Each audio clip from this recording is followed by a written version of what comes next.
Anybody want to hear some police radio? I've got a great scanner. Want some popcorn? Hold on. Anyone else? You will?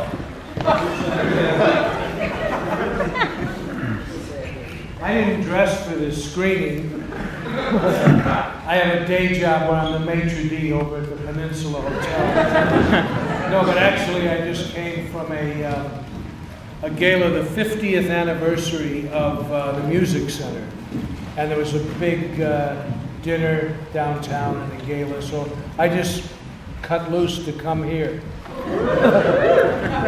Because, in my opinion, this is a really great film.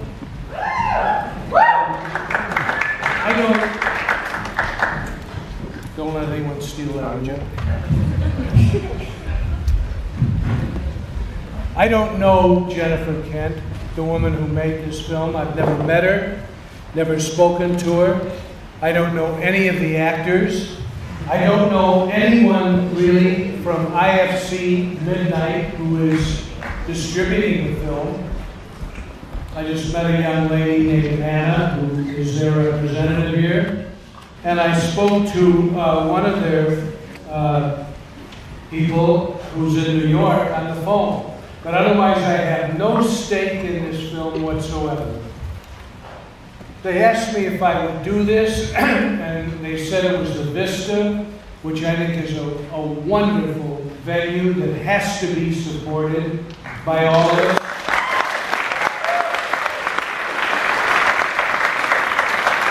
And I thank you for being here tonight, because I gotta tell you, normally I'm in bed by now.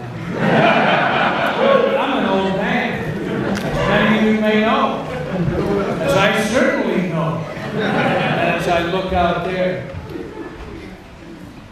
There's a very well-known British critic named Mark Kermode. Have any of you ever heard of him? Thanks, Dad. Mark Kermode is probably the most well-known and respected critic in the English-speaking world. He writes for the Guardian newspaper in London, The Observer. He has his own television show on Channel 5 in London that broadcasts throughout the country. And he and I correspond every once in a while. And he sent me his review of this film and said, "You got to see it." And I looked. Is there another movie going on over there? I looked for it, and it wasn't playing anymore. And then I found out it was playing at Cinefamily, which I'm sure most of you know about. It's a great venue as well. But, you know, it's a subscription deal. It was not in any regular theater where I could see it. I saw this movie on iTunes, on an iPad, and it scared the shit out of me. In broad daylight, in the comfort of my own home, at great expense to management. And I thought, you know, this movie is really special. I hate to say it, but it transcends its genre. It's much more than a horror film, but it is definitely a horror film. It was made by a woman in Adelaide, Australia. And this is her first feature film.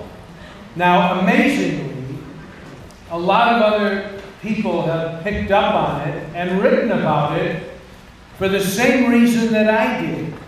Stephen King, for example, called it, you know, one of the very best horror films he's seen. And he is really an authority, much more than I am.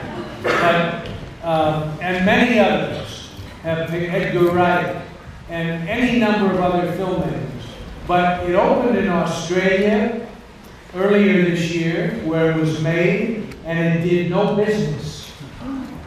It opened in France in July, my friends tell me, and did no business. It did not get the support or the love that it deserved, not even in its own country. Nevertheless, it is a great film, in my opinion. Some of you will disagree. To my amazement, when I wrote about this film, I usually get responses from people, and I check my Twitter. I look at Twitter because I like to know what people are thinking, and because I now live on a remote hill in the wilds of Bel Air. I don't ride the subways much anymore like I used to. I don't ride the buses. I got a limo waiting outside. Yeah, I'm the man.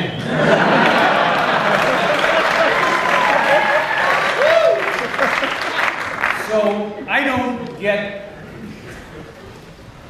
don't keep in touch with the people who go to see films on a regular basis. I usually see them at home weeks before they come out in the theater.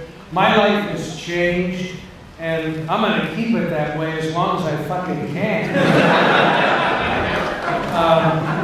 But I believe that people still, mostly, for the most part, go to films for the same reasons. To get an emotional response. To laugh, to cry, or to be scared. And this film delivers. It certainly delivers on being scared. I'm not going to hype it. I'm not going to tell you the story. I'm only here tonight, way past my bedtime, because I want to share this with you. And I hope that you will not be disappointed. And if you are, you can Twitter me and tell me I'm an imbecile or something. But the way to watch a film like this, I've always felt, is not to be judgmental about it. Not to look at it and say, oh, well, Bill Friedkin said he thought it was scary, and Stephen King, and a bunch of other dorks. But it isn't. The way to look at this film is just to give yourself to it. And I think if you do that, you will have a great experience. Mark Kermode, the British critic that I told you about, has named this film, I believe this weekend. His columns came out in The Guardian and The Observer in London and on Channel 5. He named it the best film of the year. Now this is over all the other stuff that's being hyped and has multi-million dollars worth of promotion, and this has very little.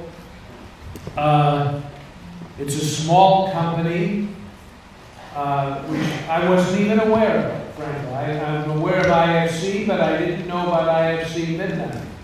But I'm here to say just these few words about it, because I love this theater and this audience. Some of you may remember I came here to introduce and do a Q&A with Toby Hooper when they opened the restoration, the digital restoration of the Texas Chainsaw Massacre. Where did you hear that? Just my mom and dad. Lance, who runs the theater, tells me that he's going to try and keep it in. So if you guys like it, tell your friends. Before I say roll it and let's go, is there anything you guys want to ask me? I'm not going to answer any questions, no spoilers about the movie, but is there anything else at all you guys want to ask me? Yeah? Killer Joe was awesome. Killer Joe was awesome. That's my brother Phil. No, thanks for that. Anything else, guys? Yeah? Is there